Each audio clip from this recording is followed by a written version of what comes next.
Hello students, welcome to Gateway classes. तो बेटा आज हम शुरू कर रहे हैं AKTU BCA third year semester 5th के एक इंपॉर्टेंट सब्जेक्ट को। सब्जेक्ट का नाम है आपका पाइथन प्रोग्रामिंग। आज हम अपने पाइथन प्रोग्रामिंग को शुरू कर रहे हैं। आज हमारा यूनिट फर्स्ट का लेक्चर नंबर फर्स्ट है।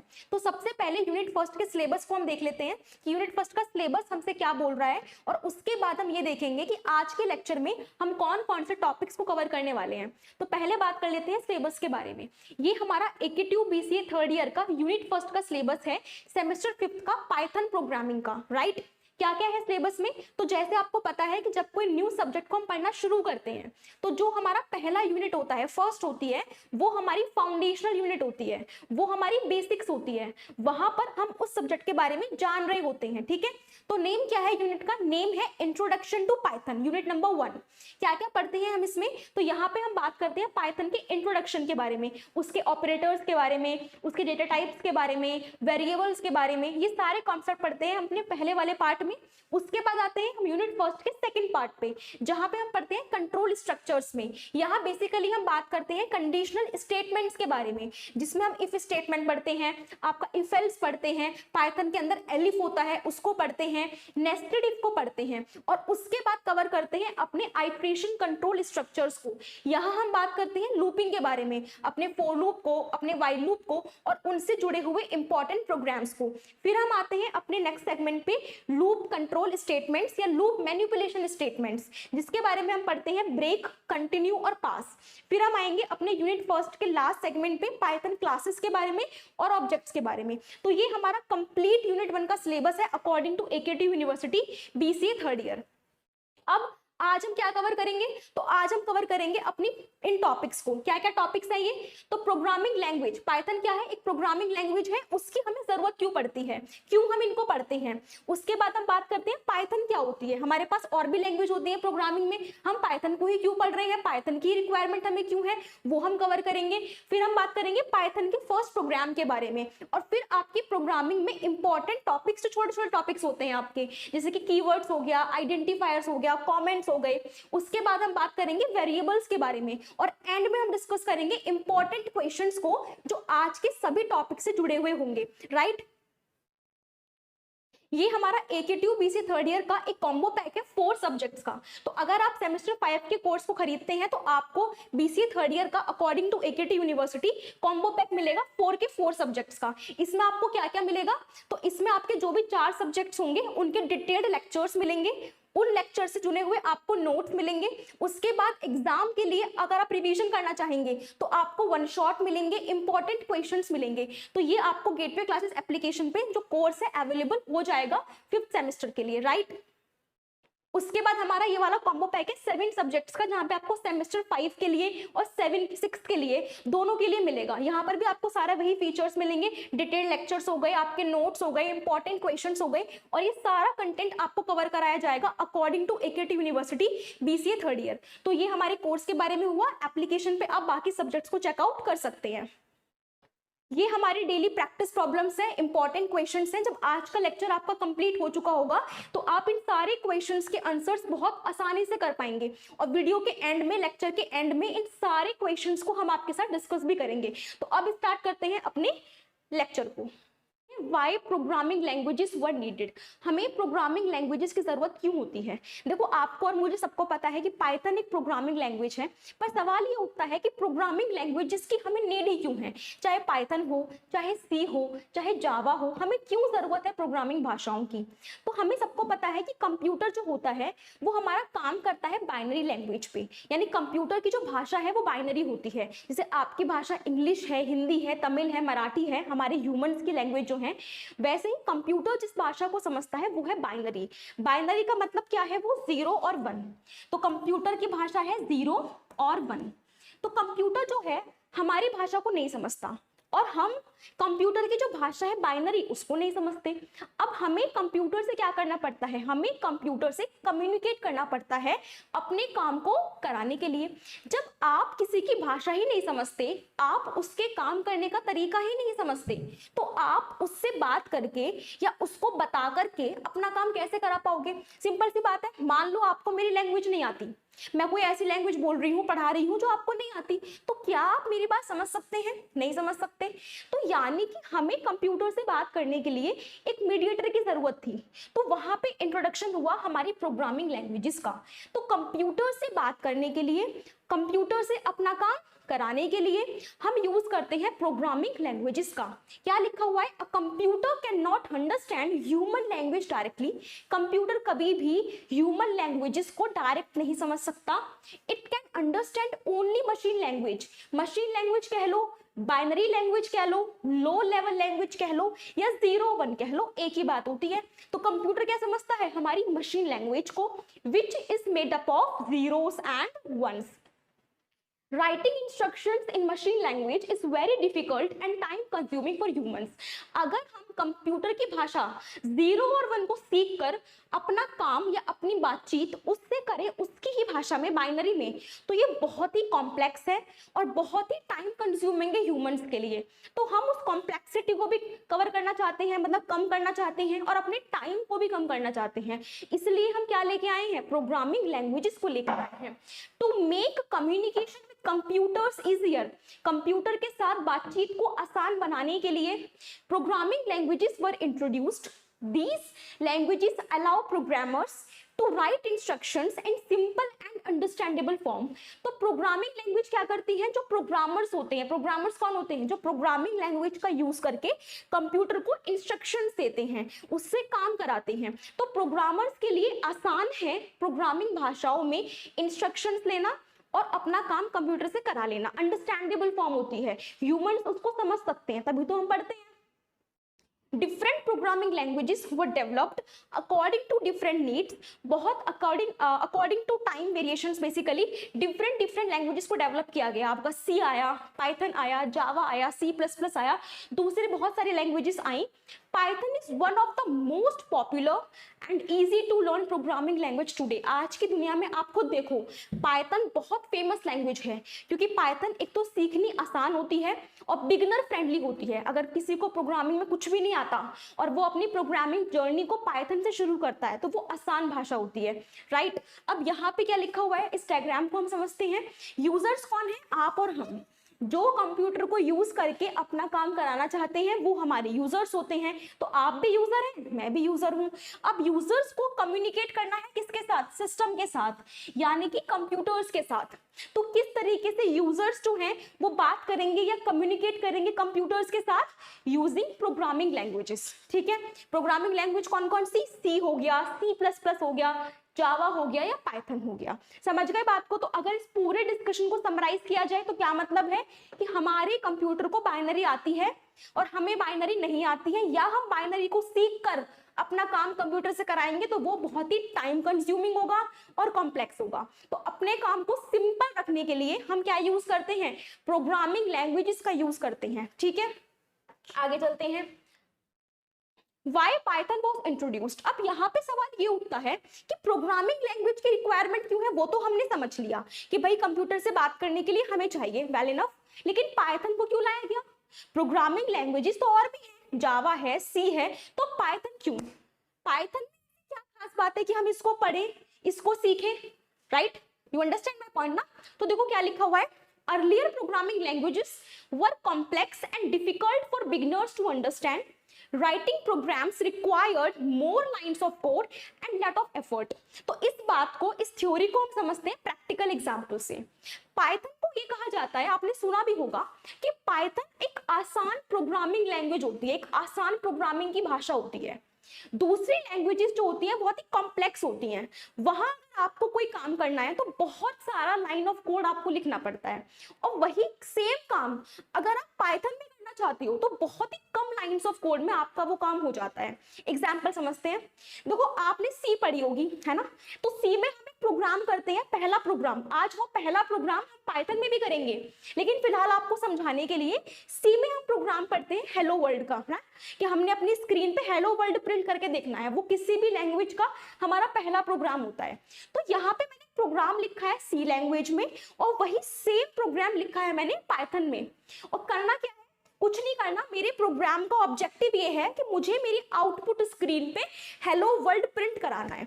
अब आप देखो यहाँ पे, अगर आपको सी लैंग्वेज का यूज करके हेलो वर्ल्ड प्रिंट कराना है अपनी स्क्रीन पे, तो आपको ये सारी लाइंस लिखनी पड़ेंगी। अगर आपको सी आती है तो आपको ये कोड समझ में आ रहा होगा।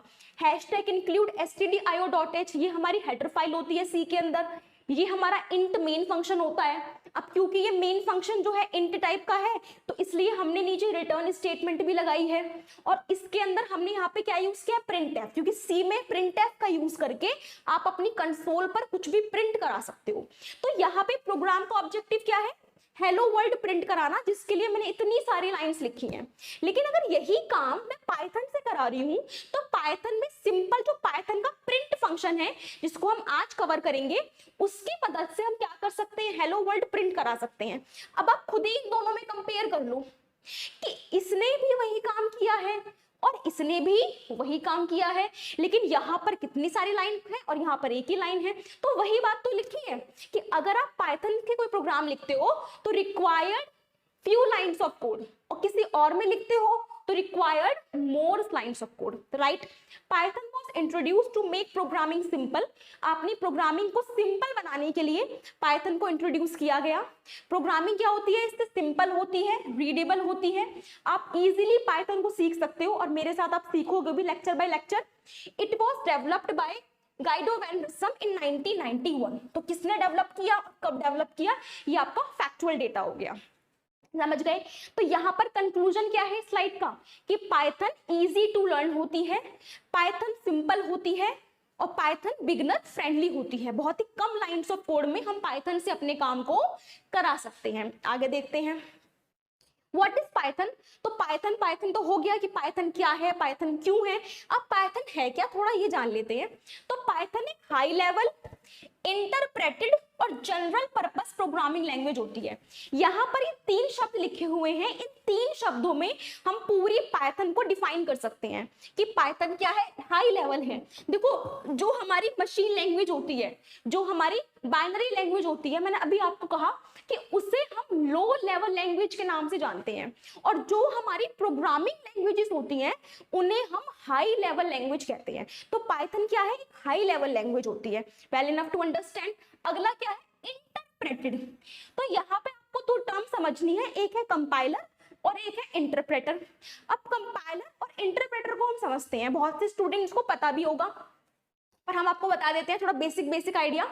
मान लो एग्जांपल समझते हैं कि आपने अपनी नोटबुक चेक करानी है अपने टीचर से, आपने नोट्स बनाए बड़े प्यारे प्यारे और आपको अपनी नोट्स बुक चेक करानी है, ठीक है। अब एक टीचर ऐसा है जो आपको कहेगा कि आप अपनी सारी नोटबुक, क्लास की सारी नोटबुक इकट्ठी कर लो और स्टाफ रूम में पहुंचा दो। और वो टीचर क्या करेगा, आराम से बैठ के स्टाफ रूम में आपकी नोटबुक को चेक करेगा और जो जो गलतियां होंगी वो आपको इकट्ठी मिलेंगी। मान लो कि आपने 10 पेजेस के नोट्स बनाए, अब 10 के 10 पेजेस पे जो जो आपकी मिस्टेक्स थी, जब आपको वो नोटबुक वो टीचर वापस करेगा तो आपको इकट्ठी गलतियां मिली हैं। मतलब कि आपको क्या मिला है, आपको लिस्ट ऑफ एरर्स मिल गई है कि आपके नोट्स में क्या गलतियां थी, ठीक है। अब एक टीचर ऐसा है, आपकी भाषा में खड़ूस है, जिसका रूल ये है कि वो क्लास में ही आपके प्रत्येक स्टूडेंट की नोटबुक को चेक करेगा और आपके सामने ही क्लास में आपकी बेइज्जती करते हुए आपको बताएगा कि किसकी क्या गलती है। तो मतलब कि मान लीजिए स्टूडेंट कोई ए है जिसकी नोटबुक चेक हो रही है, अब स्टूडेंट ए की नोटबुक चेक हो रही है तो उसने उसे अपने पास बुलाया और बिल्कुल लाइन बाय लाइन चेक कर रहा है कि पहली लाइन ठीक है, सेकंड लाइन में ये गलती है। अगर सेकंड लाइन में गलती आ गई तो आगे की 3rd 4th 5th लाइन वो चेक ही नहीं करेगा, वो सेकंड लाइन पे रुक जाएगा और उससे बोलेगा कि पहले ये गलती सही कर, उसके बाद मैं सब्सिक्वेंट लाइंस को चेक करूंगा। आपकी भाषा में खड़ूस है वो। तो यही कॉन्सेप्ट हमारा किसका है, कंपाइलर का और इंटरप्रेटर का।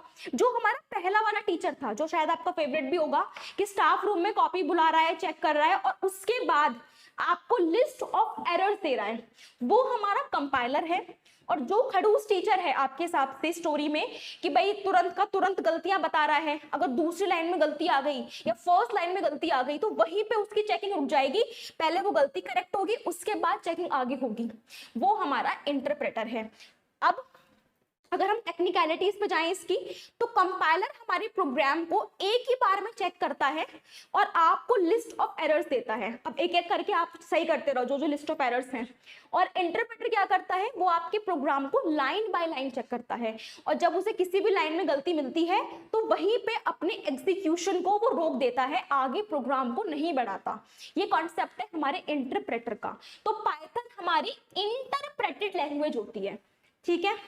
उसके बाद क्या लिखा हुआ है, जनरल पर्पस प्रोग्रामिंग लैंग्वेज। इसका मीनिंग क्या होता है, तो जनरल पर्पस का मतलब ये होता है कि बहुत सारी जो एप्लीकेशंस हैं वो पाइथन की हैं, यानी कि पाइथन को बहुत सारे प्लेसेस पे आप यूज करते हो, क्योंकि मैंने आपको कहा ना कि पाइथन एक ऐसी लैंग्वेज है आज के वर्ल्ड में जो बहुत सारे जगह पे यूज होती है, इसलिए पाइथन की इतनी पॉपुलर डिमांड है। कहाँ कहाँ यूज होती है पाइथन, वो देखेंगे हम। It is simple and easy to learn, easy to understand, ये तो हमने देख लिया कि सिंपल होती है, आसान होती है। डेवलप किसने किया वो भी हमने देख लिया। अब कहाँ कहाँ यूज है पाइथन का, it is widely used for developing software, web applications, data analysis, artificial intelligence, machine learning and automation। बहुत सारे प्लेसेस पे पाइथन को आप देखोगे। पाइथन क्या प्रोवाइड करता है आपको, सिंपल सिंटेक्स होता है, fewer lines of code में आपका काम हो जाता है, which makes programming easier and more sufficient। ये सारे पॉइंट्स डिस्कस कर लिए हमने। अगला यहाँ पे ये फ्लो चार्ट है कि पाइथन का प्रोग्राम आप लिखते हैं, उसके बाद पाइथन का इंटरप्रेटर आता है जो लाइन बाय लाइन आपके कोड को चेक करता है कि कहीं आपके कोड में कोई गलती तो नहीं है, कोई एरर तो नहीं है। उसके बाद जो आपका जो पाइथन का कोड है वो कन्वर्ट होता है मशीन कोड में और फिर आपका बनता है आउटपुट। अब इस डायग्राम को हम और अच्छे से एक्सप्लेन करेंगे यहाँ पर आकर। अब डिस्कशन को और इन डेप्थ लेके जाते हैं। जैसे कि मैंने आपको बताया कि कंप्यूटर समझता है बाइनरी भाषा और हम समझते हैं इंग्लिश, हिंदी, उर्दू, मराठी, नेपाली, जो भी है व्हाटएवर, ठीक है। कंप्यूटर की भाषा हम नहीं समझते, ये बात तो ठीक है, और कंप्यूटर हमारी भी नहीं समझता, ये बात भी ठीक है। मैंने कहा कि हमने प्रोग्रामिंग लैंग्वेजेस को इसलिए बनाया कि हम कंप्यूटर से बात कर सके। ना क्वेश्चन इज दैट कि क्या कंप्यूटर प्रोग्रामिंग लैंग्वेज समझता है क्या, क्योंकि मैंने तो अभी अभी आपसे ये कहा कि कंप्यूटर तो सिर्फ बाइनरी समझता है और अब मैं प्रोग्रामिंग लैंग्वेजेस की मदद से उससे बात करना चाहती हूँ। पर बात तो वही रही ना, कंप्यूटर तो प्रोग्रामिंग भी नहीं समझता, तो प्रोग्रामिंग की मदद से आप उससे बात कैसे कर सकते हो। तो प्रोग्रामिंग के पीछे का जो पूरा फ्लो है ये यहाँ पे आपको दिखाया गया है। यानी कि होता क्या है, अगर मैं आपको इन शॉर्ट बताऊं इस डायग्राम के थ्रू, तो सबसे पहले आप अपना प्रोग्राम लिखते हो, जो जिस लैंग्वेज में आप लिखते हो उसी लैंग्वेज में होता है। फिलहाल हम बात कर रहे हैं पाइथन की। उसके बाद पाइथन का इंटरप्रेटर आता है जो लाइन बाय लाइन आपके कोड को चेक करता है कि कहीं आपके कोड में गलती तो नहीं है। उसके बाद यहाँ पे क्या होता है, इस स्टेज पे बहुत सारे स्टेप्स इन्वॉल्व जब देखेंगे डिटेल में, तो इस स्टेज पे क्या हो जाता है कि आपका जो प्रोग्राम है जो पाइथन में लिखा गया है वो कन्वर्ट होता है किसमें, मशीन कोड में, मतलब कि 0 और 1 में। और फिर जब वो प्रोसेसिंग होती है अंदर, तब आपको क्या मिलता है, आपका डिजायर्ड आउटपुट मिलता है। तो ये कॉन्सेप्ट है पाइथन का। यहाँ पढ़ते हैं इसको डिटेल में। सबसे पहली बात, हमारा सोर्स कोड। सोर्स कोड क्या होता है, तो जो कोड आपने लिखा है एज अ प्रोग्रामर, जो कोड मैंने लिखा है, जो हम डायरेक्टली कोड लिखते हैं, वो हमारा सोर्स कोड है। तो मान लो कि ये मैंने अपने पाइथन के प्रोग्राम को लिख दिया और ये जो प्रोग्राम है ये क्या है मेरा, ये मेरा सोर्स कोड है, ठीक है, कोई दिक्कत नहीं है, ये हमारा सोर्स कोड है। उसके बाद हम क्या करते हैं, जब हम अपने सोर्स कोड को सेव करते हैं तो पाइथन के प्रोग्राम्स में जब पाइथन के प्रोग्राम को या उसकी फाइल को आप सेव करोगे तो आप सेव करते टाइम, इस बात को हम देखेंगे कंपाइलर पे भी, बट फिलहाल आपको समझाने के लिए कि पाइथन की फाइल्स और प्रोग्राम्स को सेव करते टाइम आपको ध्यान रखना है कि आप एक्सटेंशन यूज करोगे .py। मान लो आपने कहा कि मैं अपनी फाइल का नाम ABC रखना चाहता हूं, मेरी फाइल का नाम ABC है, तो फाइल का नेम क्या रखा आपने, ABC।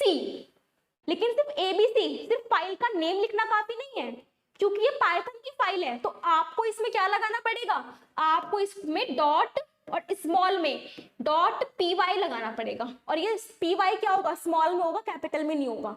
तो ये हुआ मेरा पाइथन की फाइल, तो ये मेरा सोर्स कोड है जो मैंने लिखा है।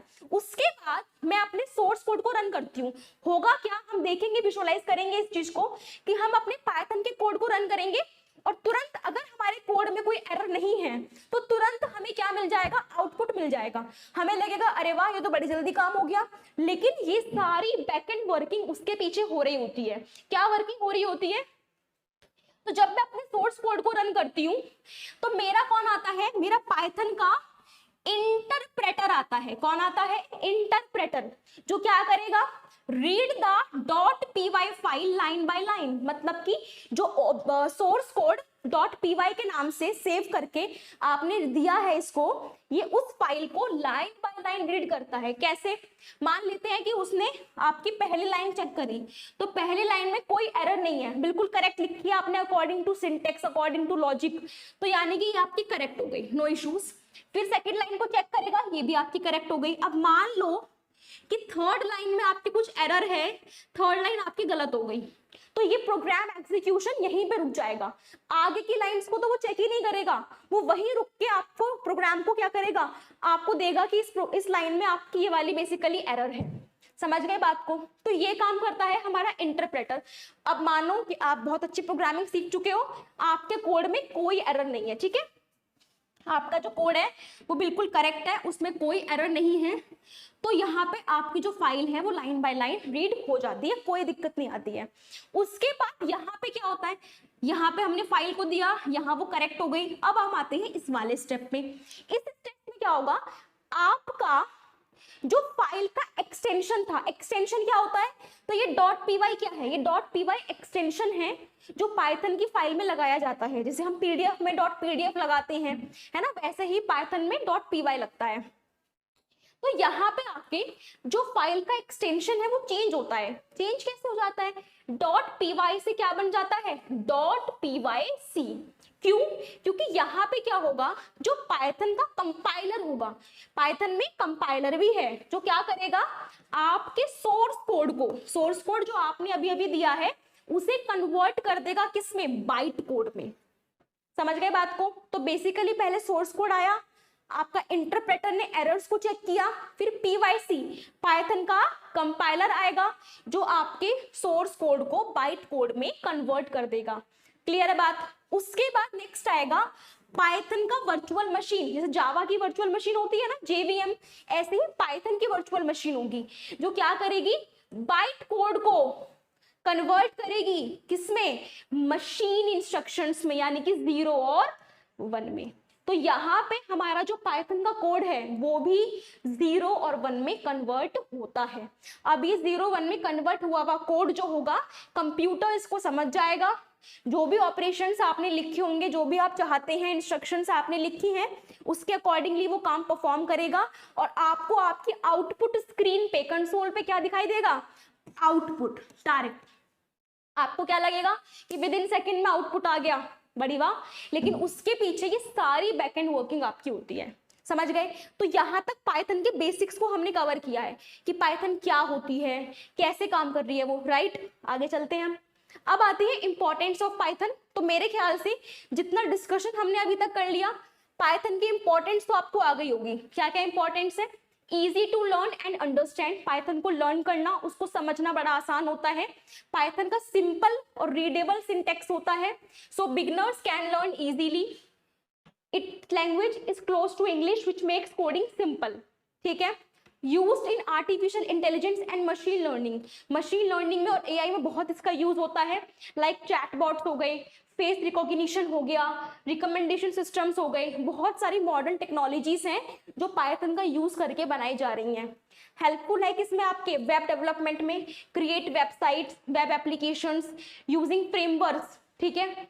उसके बाद high demand in industry, Python की इंडस्ट्रीज में बहुत डिमांड है क्योंकि उसका बहुत यूसेज हो रहा है। ठीक है? अगला आता है फीचर्स ऑफ पाइथन। तो ये भी हमें पता है, फीचर्स मतलब क्या क्या कैरेक्टरिस्टिक्स हैं, क्वालिटीज हैं हमारी पाइथन के अंदर। तो पाइथन सिंपल है, इजी टू लर्न है, इंटरप्रेटेड लैंग्वेज होती है, वही वाली पॉइंट आ गया देखो, Python programs are executed line by line which makes debuggings and testing easier.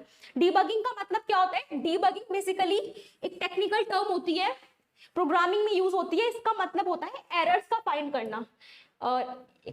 Error finding, क्या मतलब है इसका, एरर फाइंडिंग।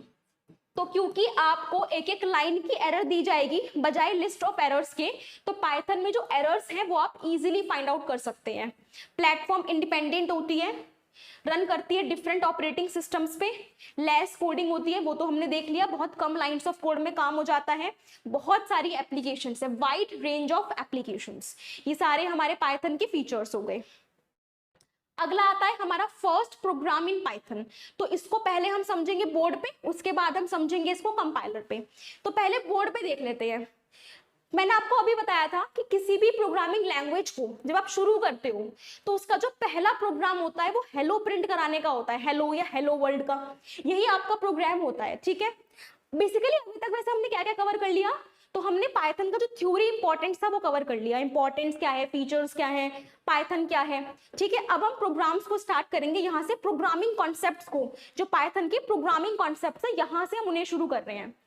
तो यहाँ पे हमें करना क्या है, हमें अपनी आउटपुट स्क्रीन पे हेलो को प्रिंट कराना है, हेलो या हेलो वर्ल्ड कुछ भी करा सकते हैं हम।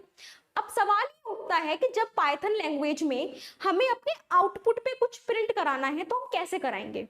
देखो, अगर आपने सी पढ़ी है, पढ़ी तो होगी, अगर आपको याद है तो ये मुझे कहना चाहिए, तो अगर आपको याद है तो सी में जब मुझे कुछ प्रिंट कराना होता था तो मैं प्रिंटफ का यूज करती थी ना। तो प्रिंटफ क्या होता था वहां पे, प्रिंटफ वहां पर एक आउटपुट फंक्शन होता था जो आउटपुट स्क्रीन पर कुछ भी प्रिंट कराने के काम आता था। कुल मिलाकर बात यह है कि जब भी आप किसी प्रोग्रामिंग भाषा में ये बोलते हो कि मुझे ऐसा कोई फंक्शन चाहिए जो आउटपुट पे जो मैं चाहूं वो प्रिंट करके दे दे, तो ऐसे फंक्शन को हम क्या बोलते हैं, ऐसे फंक्शन को हम बोलते हैं आउटपुट फंक्शन। क्या बोलते हैं, आउटपुट फंक्शन। तो आउटपुट फंक्शन क्या करता है, जो मैं चाहती हूं उसको क्या करता है, उसको आउटपुट स्क्रीन पे प्रिंट करा देता है। तो पाइथन में ऐसा कौन है, सी में तो प्रिंटफ है, जावा में system.out.println है, पाइथन में कौन है, पाइथन में है हमारे पास प्रिंट फंक्शन। ना तो प्रिंटफ है, बहुत ही सिंपल, मैंने कहा ना पाइथन बहुत ही सिंपल है, तो सिंपल प्रिंट लिख करके, और क्या सिंटेक्स है इसका, सिंटेक्स क्या होता है, सिंटेक्स का मतलब होता है कोड को लिखने का सही तरीका। जैसे ग्रामेटिकल होता है ना, ग्रामेटिकल एरर्स कब आती हैं, जब ग्रामर्स के रूल्स को आप फॉलो नहीं कर रहे होते हो। उसी प्रकार से जब प्रोग्रामिंग के रूल्स को, प्रोग्रामिंग के सिंटेक्स को आप फॉलो नहीं करते तो क्या आती है, प्रोग्राम में एरर आती है, डीबगिंग होती है। तो सिंटेक्स का मतलब प्रोग्राम में न्यू कॉन्सेप्ट्स आते हैं, नई नई चीजें हम पढ़ते हैं, और हर चीज को प्रोग्राम में लिखने का एक तरीका होता है जिसे हम उसका सिंटेक्स कहते हैं। तो प्रिंट को लिखने का सिंटेक्स क्या है, सही तरीका क्या है कि हम क्या लिखते हैं, हम लिखते हैं सिंपल प्रिंट स्टेटमेंट को। तो मैंने लिख दिया प्रिंट, उसके बाद मैं लगाती हूं पैरेंथेसिस या फिर ब्रैकेट्स, ठीक है। और इसके बाद जो भी मुझे इसके अंदर मैसेज लिखना है, प्रॉम्प्ट लिखना है, जो भी मुझे लिखना है, मैं इसके अंदर कुछ भी लिख सकती हूँ जो मेरी मर्जी है, या कुछ नहीं भी लिखना है।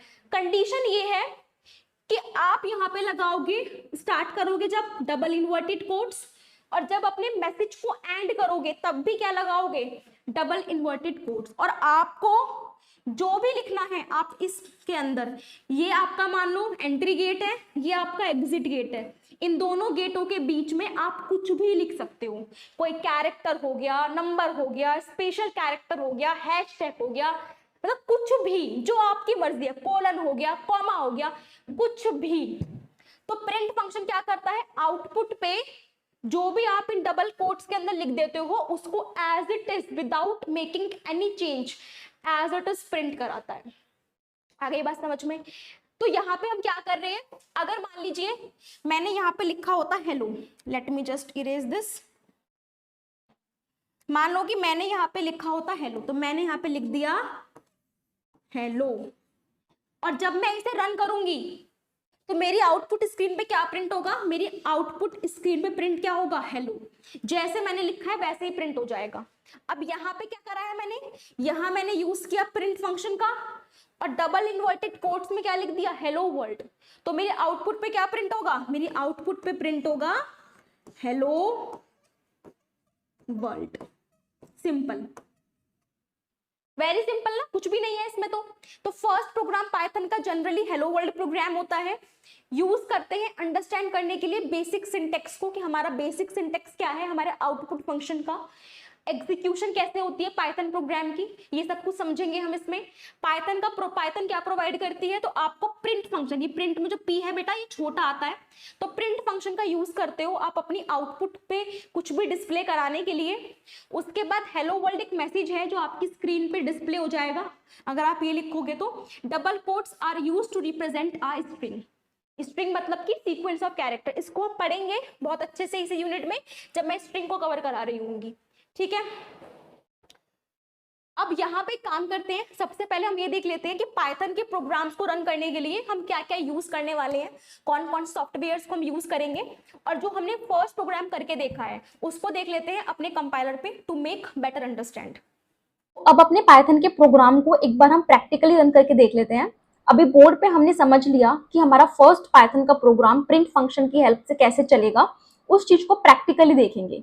क्योंकि पाइथन एक प्रोग्रामिंग सब्जेक्ट है, जितना जरूरी है उसके थ्योरी कॉन्सेप्ट्स को समझना, उतना ही इंपॉर्टेंट है कि आप प्रोग्राम्स को प्रैक्टिकली रन करके देखें, जिससे कि आपको बेटर समझ में आएगा, ठीक है।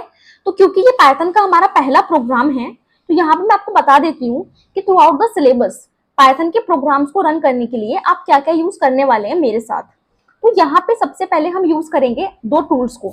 जो पहला टूल होगा वो होगा हमारा विजुअल स्टूडियो कोड एडिटर, यानी कि वीएस कोड, जिसके बारे में काफी स्टूडेंट्स को पहले से पता होगा। और दूसरा जो टूल हम यूज करेंगे वो हम यूज करेंगे पाइथन को। तो पाइथन को डाउनलोड या पाइथन को इंस्टॉल कैसे करना है वो मैं आपको बता देती हूँ। आप जाएंगे सिंपल क्रोम पे और डालेंगे डाउनलोड पाइथन। तो आप डालेंगे डाउनलोड पाइथन। उसके बाद यहाँ पर आप देखेंगे जो पहला लिंक आएगा, आप इस पर क्लिक करेंगे, और इस पर क्लिक करके जो ये येलो कलर का बॉक्स आपको दिखाई दे रहा है, डाउनलोड पाइथन इंस्टॉल मैनेजर, इस पर क्लिक करके आप अपनी पाइथन को इंस्टॉल कर सकते हैं। मैंने सिस्टम में पाइथन को ऑलरेडी इंस्टॉल किया हुआ है, इसलिए मैं दोबारा करके नहीं बता रही हूँ, आप यहाँ से कर सकते हैं, ठीक है। तो अब हम चलते हैं अपने सेकंड टूल की तरफ, यानी कि हमारा विजुअल स्टूडियो कोड की तरफ, और वहां जाके देखते हैं हमें क्या क्या स्टेप्स फॉलो करने हैं। So let me just wait. Yes, हम आ गए हैं विजुअल स्टूडियो पे। यहाँ आके आपको क्या क्या स्टेप्स फॉलो करने हैं बता देती हूँ मैं। वीएस कोड पे आने से भी पहले आप जाएंगे अपने डेस्कटॉप पे। डेस्कटॉप पे जाकर के आप वहां पे एक फोल्डर क्रिएट करेंगे, ठीक है। फोल्डर क्रिएट करने के बाद आप उस फोल्डर का नाम कुछ भी रख सकते हैं, जो आपकी मर्जी हो, जैसे आपकी मर्जी हो आप उस फोल्डर की नेमिंग करेंगे। बस आपको एक बात का ध्यान रखना है, जब आप उस फोल्डर की नेमिंग कर रहे होंगे तो आप उसके लास्ट में एक्सटेंशन लगाएंगे .py का, क्योंकि मैंने डिस्कस किया ना आपसे कि पाइथन के लिए आप फोल्डर बनाएंगे या फाइल बनाएंगे, एक्सटेंशन .py यूज करेंगे। फोल्डर क्रिएट करने के बाद आप आएंगे वीएस कोड पे। यहाँ आकर के आप जाएंगे इस फाइल वाले सेक्शन पे, ये वाला जो फाइल है इस पे क्लिक करने के बाद आपको यहाँ पे दिखेगा ओपन फोल्डर। ओपन फोल्डर को जब आप क्लिक करेंगे तो आपको ऑप्शंस दिखाई देंगे। उन ऑप्शंस में आप चूज करेंगे डेस्कटॉप को। तो डेस्कटॉप पे आपने जो जो फोल्डर्स बना रखे होंगे वो सारे फोल्डर्स आपको शो होंगे। अब आपको वहां पर जो आपने अभी अभी फोल्डर क्रिएट किया है .py एक्सटेंशन के साथ, उसको ओपन करना है। उसको ओपन करके जैसे आप क्लिक करेंगे वो फोल्डर आपका यहाँ पे ओपन हो जाएगा। ये सारे स्टेप्स मैंने ऑलरेडी फॉलो किए हुए हैं, और ये मेरा फोल्डर है hello.py। क्योंकि मैंने अपने फोल्डर का नाम hello.py रखा है तो वो यहाँ पे ऐसा दिखाई दे रहा है। आपने अपने फोल्डर का नाम जो भी रखा होगा आपको वो दिखाई दे रहा होगा। अब यहाँ पे आके क्या करना है, यहाँ पर आकर के आपको एक न्यू फाइल क्रिएट करनी है। इस फोल्डर के अंदर आप क्रिएट करेंगे एक न्यू फाइल को। कैसे क्रिएट करेंगे, तो ये प्लस आइकन है ना, इस पे आप क्लिक करेंगे और यहाँ पर आप अपनी फाइल का नाम रखेंगे। आप अपनी फाइल का नाम अगेन कुछ भी रख सकते हैं, जो आपकी मर्जी है। हालांकि ये हमारा पहला प्रोग्राम है तो हम इसका नाम रखते हैं फर्स्ट प्रोग्राम, पर आप कुछ भी रख सकते हैं, it's completely up to you. First program मैंने अपनी फाइल का नाम रखा, और क्योंकि ये पाइथन के अंदर फाइल है तो एक्सटेंशन पे लगेगा यस .py। एंटर प्रेस करना है। अब आप देखेंगे यहाँ पे ये फर्स्ट प्रोग्राम .py के नाम से जो फाइल है वो ओपन हो चुकी है, राइट। ये फाइल आपको यहाँ पे दिख रहा होगा, ये फाइल आपकी ओपन हो चुकी है। अब आपको क्या करना है, अब आपको अपने प्रोग्राम रन करने हैं। तो हमने क्या समझा था कि प्रिंट की मदद से हम कुछ भी मैसेज अपनी स्क्रीन पे प्रिंट करा सकते हैं। तो देखते हैं एक बार। तो मैंने यहाँ पे लिखा print function, parenthesis, message print करा रही हूँ ना, मैसेज या स्ट्रिंग, तो हम लगाएंगे डबल इन्वर्टेड कोट्स और अब हम लिखेंगे मैसेज। मैंने लिखा हेलो वर्ल्ड, हेलो वर्ल्ड मैंने लिखा। अब इसे हमें रन करना है। रन करने के लिए हम जाएंगे इस ट्राइंगल पे और इस ट्राइंगल पे जाके हम अपने प्रोग्राम को रन करेंगे। रन करने के बाद आप देख सकते हैं यहाँ पर ये लिखा हुआ आ गया है हेलो वर्ल्ड, यानी कि आपकी आउटपुट स्क्रीन पे हेलो वर्ल्ड जो है वो प्रिंट हो गया है। ठीक है, अब कुछ और भी कर लेते हैं एक बार प्रिंट। हम मान लेते हैं मैंने एंटर प्रेस किया और फिर मैंने दोबारा लिखा प्रिंट पैरेंथेसिस डबल कोट्स, मैंने लिखा welcome to the world of Python. ये मैंने मैसेज लिखा है, मैं चाहती हूँ ये प्रिंट हो, लेकिन मैं चाहती हूँ कि पहले मैं अपनी आउटपुट स्क्रीन को क्लियर कर लूं, क्योंकि मेरा पहले वाला प्रोग्राम का आउटपुट यहाँ पे शो हो रहा है। So I want to clear my output screen. कैसे क्लियर करेंगे? ये डिलीट बॉक्स के सामने बराबर में ये है ना 3 डॉट्स, इस पर आपको क्लिक करना है।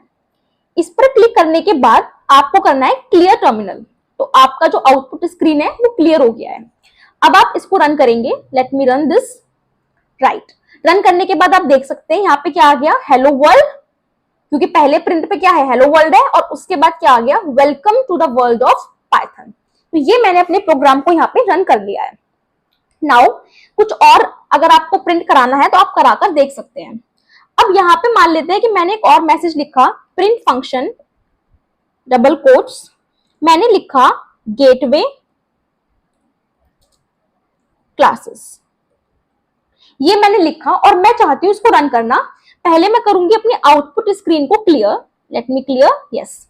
लेकिन मैं चाहती हूँ कि जब मैं इसे रन करूं तो सिर्फ प्रिंट गेटवे क्लासेस ही रन हो, बाकी के ऊपर के जो 2 प्रिंट फंक्शन है ये दोनों प्रिंट फंक्शन रन ना हो। तो हम क्या कर सकते हैं, हम इसको कमेंट बना सकते हैं, है ना। हम इसको कमेंट आउट कर देंगे तो ये रन नहीं होगा। कमेंट आउट करने के लिए क्या करना है, कंट्रोल और स्लैश आपको क्लिक करना है। कंट्रोल और स्लैश करने के बाद आप देख सकते हैं इनका कलर चेंज हो गया है, ये हो गया है ग्रीन कलर का, मतलब ये आपका कमेंट बन चुका है। अब ये रन नहीं होगा, है ना। कमेंट्स हमारे प्रोग्राम में रन नहीं होते हैं, तो कमेंट्स रन नहीं होंगे।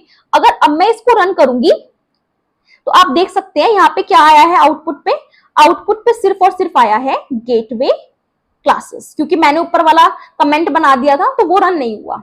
अब अगर मैं चाहती हूँ ये रन हो, ये कमेंट ना रहे, तो अगेन मैं सेलेक्ट करूंगी इसको और दोबारा इसको नॉर्मल करने के लिए हम दोबारा कंट्रोल और स्लैश वही सेम चीज प्रेस करेंगे और अब हमारा ये कमेंट नहीं है, अगेन पार्ट ऑफ कोड हो गया है, अब ये रन हो जाएगा।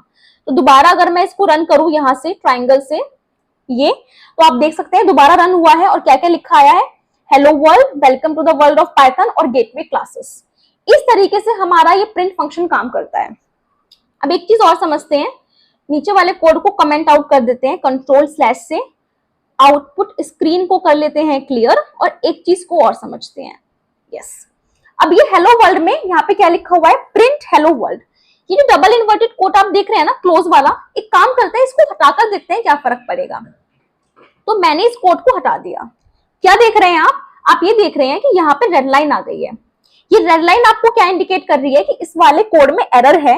हालांकि हमें पता भी है कि हाँ एरर है, क्योंकि डबल कोट बंद होना चाहिए, हमने बंद नहीं किया, पर फिर भी रन करके देख लेते हैं कि क्या आएगा। तो जब मैं इसको रन करूंगी तो यहाँ पे क्या लिखा हुआ आया है, यहाँ पे लिखा हुआ आया है सिंटेक्स एरर अनटर्मिनेटेड स्ट्रिंग लिटरल, मतलब कि यहाँ पे सिंटेक्स एरर आई है, सिंटेक्स में कमी है, सिंटेक्स गलत है। सिंटेक्स क्या होता है, तो हर प्रोग्रामिंग लैंग्वेज के कुछ रूल्स और रेगुलेशंस होते हैं जो कोड करते वक्त हमें फॉलो करने होते हैं। अगर हम उन रेगुलेशंस को फॉलो नहीं करते तो वो सिंटेक्स एरर होती है। तो क्या रूल था, रूल ये था कि डबल कोट्स में अपने मैसेज को प्रिंट के अंदर लिखना है, लेकिन मैंने कोट हटा दिया, इसलिए क्या आया, सिंटेक्स एरर आया। अगर अब मैं दोबारा कोट लगाने के बाद इसको रन करूंगी दिस, तो अब यहाँ पे ये हेलो वर्ल्ड मुझे प्रिंट होता हुआ दिखाई देगा। तो यहाँ पे हमने कवर किया प्रिंट फंक्शन को, एक लाइन में कवर किया कमेंट्स को और थोड़ा सा कवर किया हमने सिंटेक्स एरर को। अब चलते हैं अपने अगले टॉपिक की तरफ। ना हेलो वर्ल्ड का प्रोग्राम कंपाइलर पे हमने देख लिया, हमने ये भी देख लिया कौन कौन से सॉफ्टवेयर्स को हम यूज करेंगे थ्रू आउट द पाइथन अपने प्रोग्राम्स को रन करने के लिए। तो वो सारी सेटिंग्स अपने डेस्कटॉप में आप कर लीजिएगा, अपने सिस्टम में कर लीजिएगा, क्योंकि हर वीडियो में कुछ ना कुछ प्रोग्राम्स, कुछ ना कुछ कंपाइलेशन आपको दिखाई जाएगी, तो वहां पे आप उनको रन करके भी देख सकते हैं प्रैक्टिकली। क्योंकि पाइथन प्रोग्रामिंग सब्जेक्ट है तो प्रैक्टिकल यूसेज भी बहुत इंपॉर्टेंट है उसका, सिर्फ थ्योरी पढ़ने से कॉन्सेप्ट क्लियर नहीं होंगे। ठीक है, अब बात करते हैं आइडेंटिफायर्स की। आइडेंटिफायर्स क्या होते हैं? तो जैसे कि इसके नाम में क्या आ रहा है, आइडेंटिफायर, मतलब कि किसी चीज को आइडेंटिफाई करने की बात हो रही है, किसी चीज को पहचानने की बात हो रही है। तो बेसिकली डेफिनेशन पढ़ते हैं पहले। Identifiers are the names. क्या है आइडेंटिफायर्स? नेम है। नेम मतलब कि नाम है जो यूज किए जाते हैं आइडेंटिफाई करने के लिए। आइडेंटिफाई मतलब पहचानने के लिए वेरिएबल्स को, फंक्शंस को, क्लासेस को और दूसरे ऑब्जेक्ट्स को पाइथन में। बेसिकली होता क्या है, अभी हम वेरिएबल पढ़ेंगे आज के ही लेक्चर में, तो बहुत सारे वेरिएबल्स को हम बनाते हैं। और जनरली अगर आपने सी जावा पढ़ी हुई है, आपको याद है, तो थोड़ा थोड़ा बेसिक कॉन्सेप्ट पता होगा आपको कि वेरिएबल क्या होता है। तो बहुत सारे जो वेरिएबल्स होते हैं वो प्रोग्राम में बनाए जाते हैं। अब मानो कि सभी वेरिएबल का नाम मैं एक ही रख दूं। एग्जांपल लो कि आपकी क्लास में बहुत सारे स्टूडेंट्स पढ़ते हैं, क्या ऐसा हो सकता है कि सारे बच्चों का एक ही नाम हो या सारे बच्चों का एक ही रोल नंबर हो? अगर ऐसा हुआ तो बहुत मुश्किल होगी उन बच्चों को आइडेंटिफाई करने में बाय देयर नेम्स, है ना। तो यहाँ पे क्या होता है, यहाँ पर भी हमारे पास पाइथन में अलग अलग फंक्शंस बनते हैं, अलग अलग क्लासेस होती हैं, अलग अलग ऑब्जेक्ट्स होते हैं, अलग अलग वेरिएबल्स होते हैं। तो उनको यूनिकली आइडेंटिफाई करने के लिए हम उनका एक यूनिक नेम रखते हैं और उसे ही हम आइडेंटिफायर कहते हैं। आइडेंटिफायर मतलब जिस नाम से उस चीज मतलब उस क्लास की, उस ऑब्जेक्ट की, उस वेरिएबल की पहचान है, वो क्या है, वो आइडेंटिफायर हो गया। ठीक है, अगला क्या लिखा है, they help programmers to recognise and use different elements in the code easily. अगर आपको अपने कोड में अलग अलग नाम के एलिमेंट्स को यूज करना है और उनको यूनिक आइडेंटिफाई करना है, उनको रिकॉग्नाइज करना है, तो इनकी हेल्प से आप कर सकते हो। ठीक है, आइडेंटिफायर में क्या क्या आ सकता है, तो लेटर्स आ सकते हैं, डिजिट्स आ सकती हैं, अंडरस्कोर आ सकते हैं, लेकिन वो कभी भी डिजिट से शुरू नहीं हो सकते। ठीक है, इस बात को हम समझते हैं यहाँ पे। अब आइडेंटिफायर मैंने आपको क्या बताया, तो आइडेंटिफायर मतलब है कोई नाम, जो नाम आप किसी को भी देते हो। अगर कोई आपसे पूछ ले कि आइडेंटिफायर क्या होता है, तो आइडेंटिफायर नाम होता है जो अपने प्रोग्राम में हम देते हैं। वो नाम हम किसको देते हैं, तो वो नाम हम अपने फंक्शंस को देते हैं, क्योंकि बहुत सारे फंक्शंस होते हैं, तो सारे फंक्शंस का अगर सेम ही नाम हो जाएगा तो मैं कैसे पहचानूंगी मैं कौन से फंक्शन की बात कर रही हूँ। तो सब फंक्शंस को, क्लासेस को, ऑब्जेक्ट्स को, वेरिएबल्स को यूनिक आइडेंटिफिकेशन के लिए मैं उन्हें कोई नाम देती हूँ, वो मेरा आइडेंटिफायर है। सिंपल। अब क्या मैं कोई भी नाम दे दूं जो मेरा मन कर रहा है? ऐसा नहीं होता। प्रोग्रामिंग में हर चीज को करने के लिए आपको रूल पढ़ने पड़ेंगे। तो यहाँ पे आइडेंटिफायर्स का जो नाम आप रखते हो उसको रखने का भी एक रूल होता है, कुछ रूल्स हैं जो आपको ध्यान में होने चाहिए। अब जब आप कोई नाम बना रहे हो तो उस नाम में क्या क्या आ सकता है, उस नाम में आपके लेटर्स आ सकते हैं। अब यहाँ पे मैंने कैपिटल A to Z अलग लिखा हुआ है और स्मॉल a to Z अलग लिखा हुआ है। इसका मतलब क्या हुआ, इसका मतलब ये हुआ, आपको ध्यान रखना है इस बात को कि पाइथन एक केस सेंसिटिव लैंग्वेज होती है। क्या होती है? Case sensitive language. मतलब क्या हुआ इस बात का, मतलब ये हुआ कि पाइथन में कैपिटल A, स्मॉल a ऐसे कैरेक्टर्स का जो मीनिंग है वो अलग अलग होगा। आपको लगता है कि मैं एप्पल लिख दूं ऐसे या फिर मैं एप्पल लिख दूं ऐसे, दोनों का मतलब एक ही तो है, दोनों एप्पल ही हैं, दोनों सेम ही होंगे, but in terms of Python ऐसा नहीं है। ये एप्पल अलग है क्योंकि इसमें कैपिटल ए नहीं स्मॉल ए है, ये एप्पल अलग है क्योंकि इसमें कैपिटल ए है। और सिर्फ ए अल्फाबेट की ही बात नहीं हो रही है, सारे अल्फाबेट्स। पाइथन एक केस सेंसिटिव भाषा होती है जैसे आपकी सी होती है, तो यहाँ अगर आप अपने लेटर्स को अपर केस में या लोअर केस में कर देते हो तो उसका भी बहुत बड़ा इम्पैक्ट होता है। समझ गए? इसलिए यहाँ पे लिखा हुआ है कि आइडेंटिफायर्स को बनाते वक्त आप छोटी एबीसीडी यानी कि लोअर केस में A to Z और बड़ी एबीसीडी यानी कि अपर केस में A to Z कुछ भी यूज कर सकते हो। उसके अलावा आप डिजिट्स को यूज कर सकते हो। डिजिट्स हमारे पास कहाँ से कहाँ तक होती है? 0 से 9 होती है, क्योंकि बाकी की जो डिजिट्स होती हैं वो तो इनको मिला जुला के ही बनती हैं। तो 0 से 9 तक के डिजिट्स को हम यूज कर सकते हैं। Underscore, this point is important. ये वाला पॉइंट और ये वाला पॉइंट साथ में पढ़ते हैं। इसमें लिखा हुआ है इस पॉइंट में, इनको बताऊंगी मैं, पहले इसको देखेंगे। Special symbols like, special symbols कौन कौन से होते हैं, जैसे कि @ हो गया, हैश हो गया, डॉलर हो गया, परसेंटाइल हो गया, ये सारे स्पेशल सिंबल्स अलाउ नहीं है। कब? जब आप किसी आइडेंटिफायर को बना रहे हो, जब आप किसी का नाम रख रहे हो, तो आप इन सारे सिंबल्स को यूज नहीं कर सकते। आइडेंटिफायर्स बनाते वक्त, किसी का नाम रखते वक्त पाइथन में एक ही स्पेशल सिंबल अलाउ है भैया, कौन सा? हमारा अंडरस्कोर। अंडरस्कोर के अलावा कोई स्पेशल सिंबल आप यूज नहीं कर सकते, और इसे यूज कैसे करते हैं वो भी हम देखेंगे। उसके बाद क्या है, identifier can not start with a digit. मान लीजिए यहां लिखा है कि आइडेंटिफायर्स में डिजिट्स भी आ सकती हैं और कैरेक्टर्स भी आ सकते हैं। मैंने लिख दिया 1 एज, ये मैंने लिख दिया, क्या ये सही है? तो अकॉर्डिंग टू रूल ये गलत है। क्यों? आइडेंटिफायर कभी भी डिजिट से स्टार्ट नहीं होगा।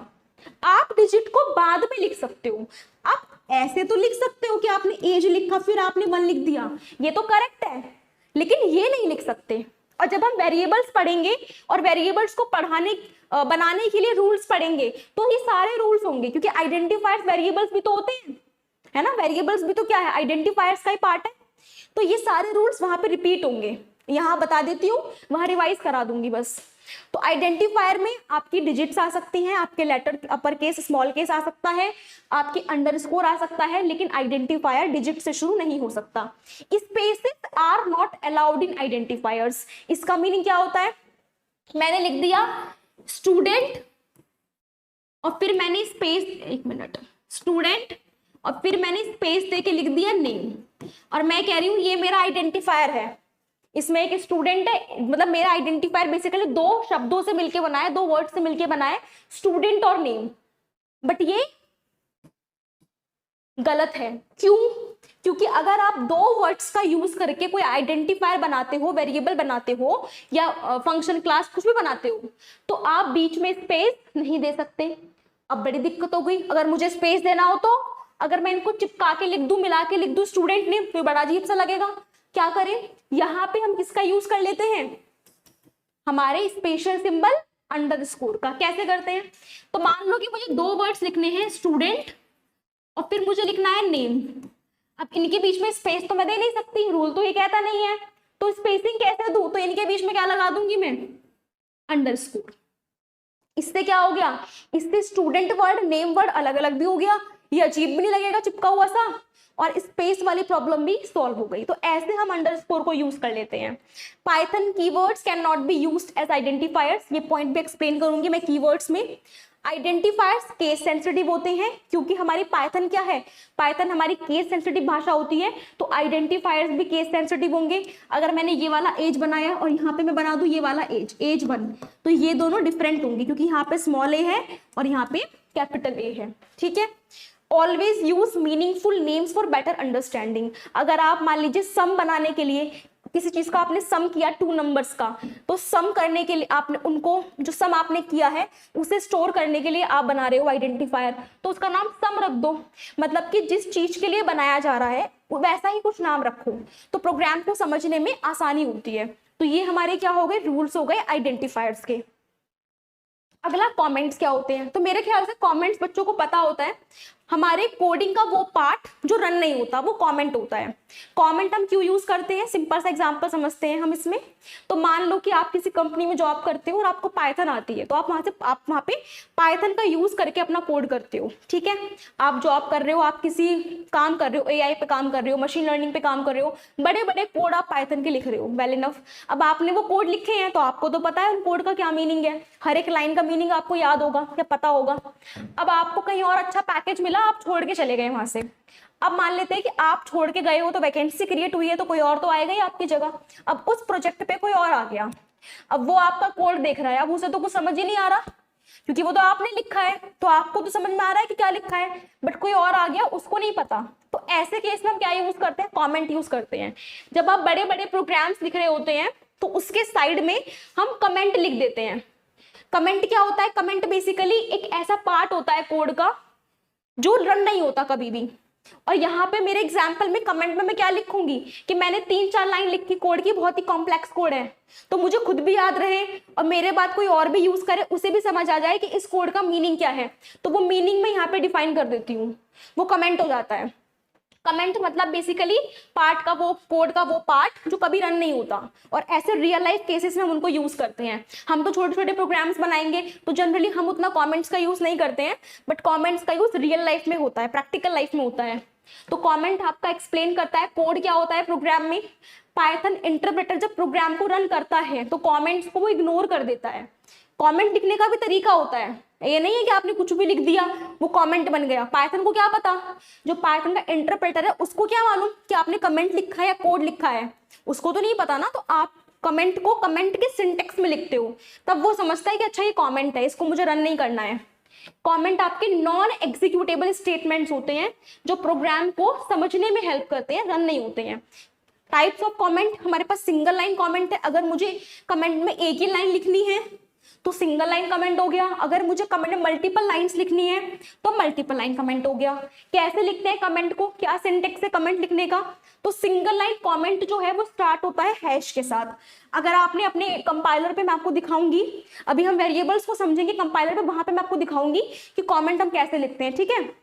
याद रखिएगा आप इस पॉइंट को। यहाँ पे तो मान लीजिए मैंने हैश लगा दिया और मैंने यहाँ पे कुछ भी लिख दिया, तो जो पाइथन है वो इसको रन नहीं करेगा, क्योंकि यहाँ पे हैश लगा हुआ है, तो वो समझ जाएगा कि ये कमेंट है, इसको रन नहीं करना हमने। अगला क्या है, मल्टी लाइन कमेंट्स। बहुत सारी लाइंस में कमेंट लिखना है तो कैसे लिखेंगे, तो आप यहाँ पे कोट्स का यूज करते हो, ट्रिपल कोट्स का यूज करके आप मल्टी लाइन कमेंट को लिख सकते हो। ये दोनों को हम देखेंगे कंपाइलर पे, जब वेरिएबल्स करेंगे तब मैं इनको दिखा दूंगी आपको, तो आप देख के प्रॉपर समझ पाएंगे कि कैसे ये काम करता है, ठीक है। आगे चलो, अब आ गया हमारा वेरिएबल्स। तो वेरिएबल क्या होता है, वेरिएबल सबसे पहली बात तो वेरी, चेंज होता रहेगा, समझते हैं। एग्जाम्पल लेते समझते हैं। जैसे हमारे घर में कंटेनर्स होते हैं, कंटेनर्स किस लिए यूज करते हैं, तो मान लीजिए मुझे अपने घर में दाल रखनी है, छोले राजमा, सिंपल चीज, वो सबको पता होता है। अगर हमें कुछ चीजों को स्टोर कराना है तो हम डिफरेंट डिफरेंट कंटेनर्स का यूज करते हैं टू स्टोर समथिंग। वैसे ही वेरिएबल्स क्या होते हैं कि अगर आपको अपनी प्रोग्रामिंग में कोई वैल्यू या कोई भी चीज, कोई नाम, किसी की उम्र, किसी का रोल नंबर, कुछ भी व्हाटएवर, अगर आपको प्रोग्रामिंग में कुछ स्टोर कराना होता है तो आप वेरिएबल्स का यूज करते हो। वेरिएबल्स किस लिए यूज होते हैं, वेरिएबल आपका एक नाम होता है जो आप बनाते हो, और उसका यूज क्यों करते हो, अपनी प्रोग्रामिंग में कुछ स्टोर कराने के लिए। और जो भी वैल्यू आप अपनी प्रोग्रामिंग में वेरिएबल के अंदर स्टोर कराते हो वो कहाँ जाती है, वो डेटा आपका जाता है मेमोरी में। तो variable is a name used to data store in memory, यानी कि यहाँ पर अगर आपको अपना डेटा मेमोरी के अंदर स्टोर कराना है तो वेरिएबल में आप उसे लिखते हैं और वो आपका मेमोरी में जाके स्टोर हो जाता है। वेरिएबल हेल्प करता है प्रोग्रामर्स को स्टोर करने के लिए और वैल्यूज को प्रोग्राम में यूज करने के लिए। जैसे जैसे प्रोग्रामिंग को आप सीखोगे, पाइथन को आप सीखोगे, वेरिएबल के कॉन्सेप्ट में आप बहुत अच्छे से एक्सपर्ट हो जाओगे। फिलहाल के लिए इतना कि वेरिएबल आपके डेटा को, आपकी वैल्यू को मेमोरी में स्टोर कराता है, ठीक है। इन पाइथन वेरिएबल को क्रिएट किया जाता है और वैल्यूज को असाइन की जाती है। समझते हैं कैसे। सिंटेक्स क्या है वेरिएबल लिखने का, तो बहुत सिंपल सिंटेक्स है। जो भी आप वेरिएबल का नेम बनाना चाहते हैं आपकी मर्जी है। अब देखो यहाँ पर वेरिएबल में और नेम में मुझे स्पेस दे रहा था, तो मैं कैसे दूंगी, मैंने बीच में क्या लगा रखा है, अंडरस्कोर। तो वेरिएबल का नेम लिखते हो आप, जो भी वेरिएबल का नेम आप बनाना चाहते हो आप बना सकते हो, आपकी मर्जी होती है। ABC, age, name, roll number, whatever आपकी चॉइस होती है। उसके बाद आप लगाते हो इक्वल टू, और फिर उस वेरिएबल में जो डेटा, जो वैल्यू आपको स्टोर करानी होती है वो आप यहाँ पे लिखते हो। तो बेसिकली अगर मैं इसको पढ़ के देखूं अकॉर्डिंग टू प्रोग्रामिंग, तो ये काम कैसे करता है कि ये जो वैल्यू है ये यहाँ आके इस तरफ आके स्टोर होती है। जैसे कि एग्जांपल में मैंने एक वेरिएबल बनाया ए नाम का, और इस ए में मैंने क्या स्टोर कराया, 10। तो ये 10 जो है ये ए में स्टोर होगा, और मेमोरी रिप्रेजेंटेशन कुछ इस तरीके से होगा। ए नाम का एक बॉक्स बनेगा मेरी मेमोरी में, और उस बॉक्स में क्या स्टोर होगा, उस बॉक्स में मेरा 10 स्टोर होगा, क्योंकि ए की वैल्यू क्या है, 10 है। उसके बाद मैंने बनाया एक वेरिएबल नेम नाम का। अब यहाँ पे देखो जब मैंने नेम नाम का वेरिएबल बनाया तो मैंने इसके अंदर राहुल लिखा है। क्या लिखा है? राहुल। और आप ध्यान दो, इस राहुल को मैंने डबल कोट्स में लिखा है, यहाँ पे डबल कोट्स, यहाँ पे डबल कोट्स। क्यों? क्योंकि राहुल क्या है? एक ऐसी वैल्यू है जिसमें सीक्वेंस ऑफ कैरेक्टर्स है। 10 क्या था? 10 मेरी एक इंटीजर वैल्यू थी, और इंटीजर वैल्यू को आप डायरेक्टली अपने वेरिएबल में असाइन कर देते हो। लेकिन जब आप कोई नाम लिखते हो, सिटी का नेम लिखते हो, किसी बच्चे का नेम लिखते हो, तो वो कैरेक्टर्स का सीक्वेंस हो जाता है। मतलब जब आप कोई स्ट्रिंग लिखते हो, बेसिकली स्ट्रिंग क्या होती है हम पढ़ेंगे अपने अगले लेक्चर्स में। जब आप कोई स्ट्रिंग वैल्यू देते हो तो स्ट्रिंग वैल्यू को आप हमेशा डबल कोट्स में लिखते हो। ठीक है, तो यहाँ पे ये स्ट्रिंग वैल्यू लिखी डबल कोट्स में। अगर आपको ये कंफ्यूजन हो रहा हो ये नेम भी तो यही है, इसको डबल कोट्स में नहीं लिखा, तो नेम कोई स्ट्रिंग वैल्यू नहीं है। नेम एक वेरिएबल है जो आपके स्ट्रिंग वैल्यू को स्टोर करेगा और मेमोरी में रिप्रेजेंट करेगा, यार नेम और राहुल। तीसरा वेरिएबल बनाया मैंने मार्क्स नाम का, जो 85.5 मार्क्स है मेरे स्टोर होंगे। ये फ्लोट वैल्यू है, पढ़ेंगे हम टाइप्स को तब देखेंगे इन सब चीजों को। तो मार्क्स में क्या है? 85.5। तो इस तरीके से वेरिएबल्स जो होते हैं डेटा को मेमोरी में रिप्रेजेंट करते हैं। तो वेरिएबल्स का यूज होता है डेटा को स्टोर करने के लिए और मेमोरी को रिप्रेजेंट करने के लिए। जब वेरिएबल्स मेमोरी में डेटा सेव कर लेते हैं तो उन वेरिएबल्स को, उन डेटा को आप बाद में जाके यूज भी कर सकते हो। ठीक है, यहाँ पे देखो ये सारे क्या है? रूल्स है वेरिएबल को बनाने के। तो मैंने आपको वहां बताया था आइडेंटिफायर्स में कि आइडेंटिफायर्स का पार्ट है आपका variable. Variable is the part of identifiers. तो जो रूल्स हमारे आइडेंटिफायर्स की नेमिंग के लिए थे वही रूल्स हमारी वेरिएबल की नेमिंग के लिए हैं। एक बार रिवाइज कर लेते हैं, पढ़ा मैंने आपको दिया है।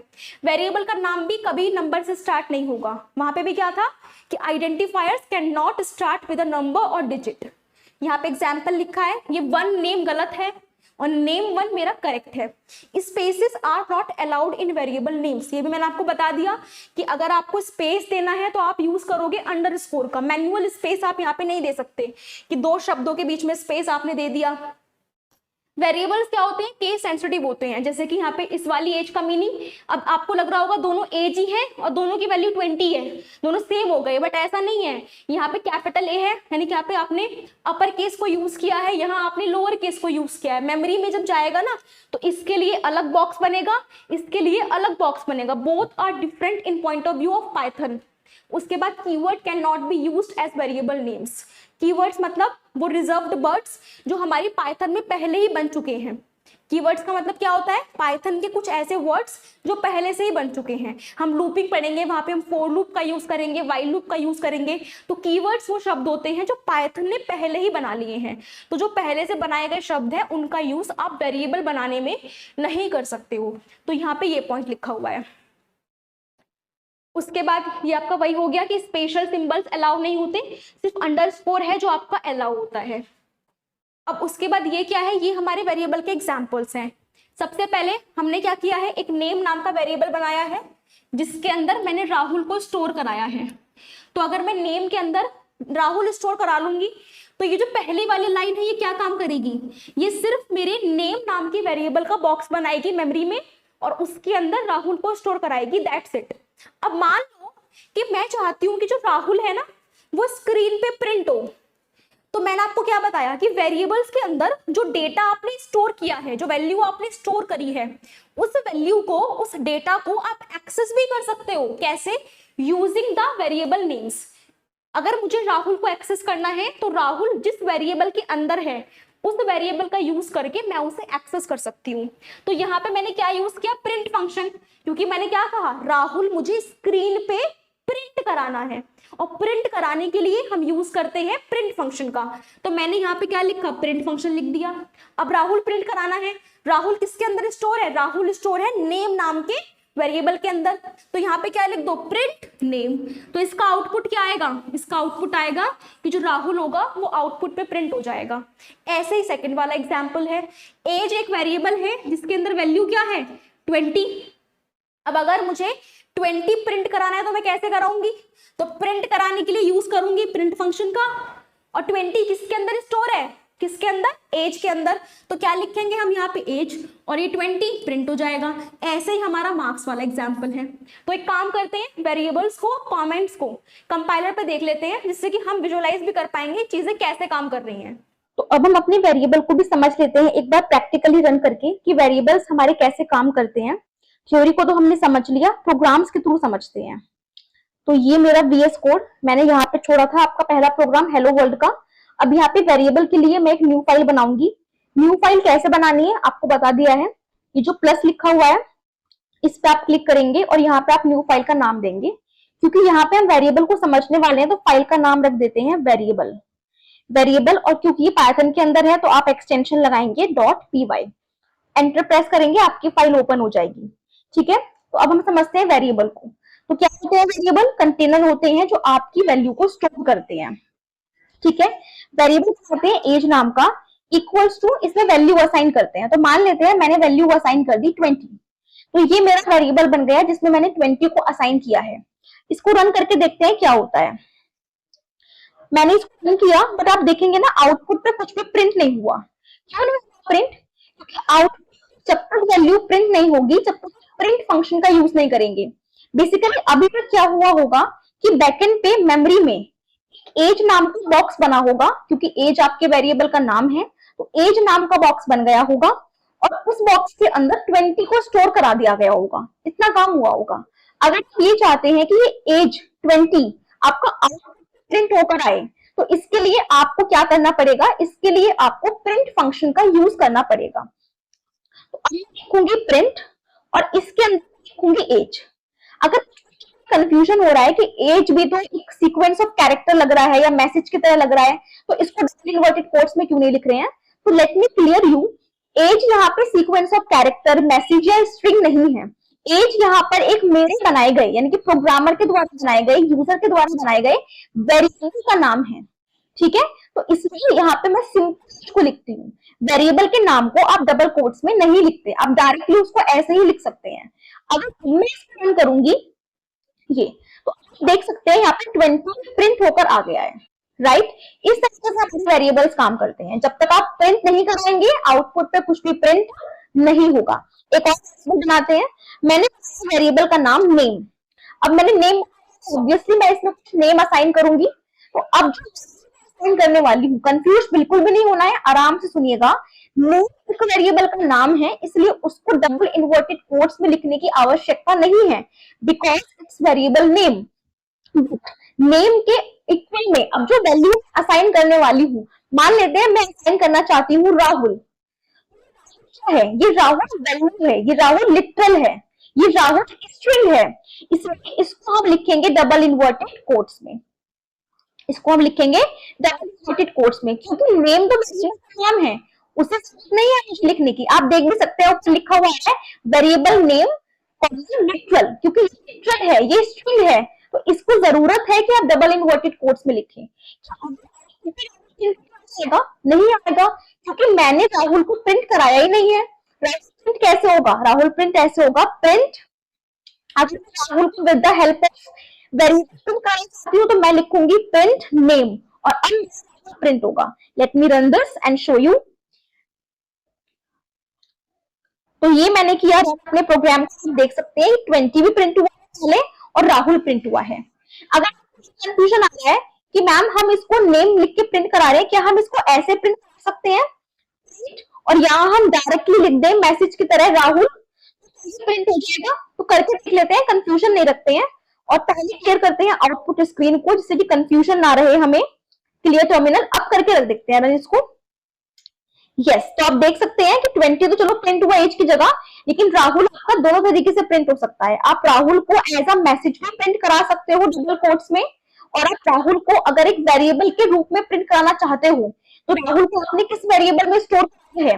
राहुल को आपने स्टोर कराया है नेम नाम के वेरिएबल में, तो आप नेम नाम की वेरिएबल की हेल्प से भी उसे प्रिंट करा सकते हो। एक और चीज देखते हैं, तो पहले इसको मिटा देते हैं हम। तो अब हम एक मैंने वेरिएबल मार्क्स नाम से, मार्क्स, और इसमें मैंने असाइन कराई वैल्यू, मान लेते हैं 80.5। ये मैंने असाइन कराया, क्या वो मार्क्स प्रिंट होंगे? नहीं, ये मार्क्स नहीं होंगे क्योंकि मैंने मार्क्स को प्रिंट नहीं कराया। प्रिंट होंगे प्रिंट मार्क्स। अब मार्क्स प्रिंट होंगे। अच्छा, एक बात ध्यान रखना है, जब मैंने मार्क्स वेरिएबल मैंने एम कैपिटल लिखा है, तो जब आप प्रिंट करेंगे तो एम लिख लिखेंगे, क्योंकि मैंने आपको बताया ना पाइथन क्या होती है, पाइथन केस सेंसिटिव लैंग्वेज होती है। तो जिस तरीके से, जिस अपर केस में लोअर केस में आप अपने वेरिएबल की नेमिंग कर रहे हैं, वैसे ही आप यूज करेंगे वेरिएबल्स को। तो रन करा कर देखते हैं क्या आता है।